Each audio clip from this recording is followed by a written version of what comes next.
آپ کو توبہ کی عجیب بات بتاؤں، حدیث میں آتا ہے کہ ایک شخص سے گناہ ہوا اور گناہ لکھنے والے فرشتے نے اس کو رجسٹر میں لکھ لیا. اب اس کو احساس ندامت ہوا، اس نے معافی مانگی، اللہ نے خوش ہو کے اس کے گناہ کو معاف کر دیا. اب اس کو تو نہیں پتا گناہ معاف ہو چکا ہے، اس کو پھر خیال آ گیا کہ مجھ سے فلاں وقت میں گناہ ہو گیا تھا، یہ پھر رونا شروع ہو گیا، پھر معافی مانگنا شروع ہو گیا.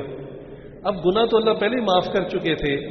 اللہ تعالیٰ فرشتے سے کہتے ہیں کہ اس جگہ کو مٹا بھی دو، تو وہ فرشتہ جو ہے نا اس گناہ کی جگہ کو مٹا دیتا ہے.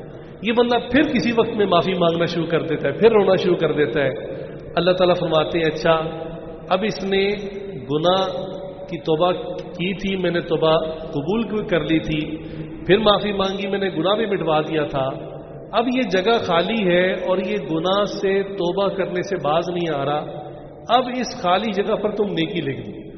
چنانچہ گناہ کی جگہ پر اللہ نیکی لکھوا دیتے ہیں بار بار توبہ کرنے کی وجہ سے، حتیٰ کہ بندہ پھر توبہ استغفار کرتا رہتا ہے. اللہ تعالیٰ اس فرشتے کی میموری سے بھی اس گناہ کو مٹا دیتے ہیں.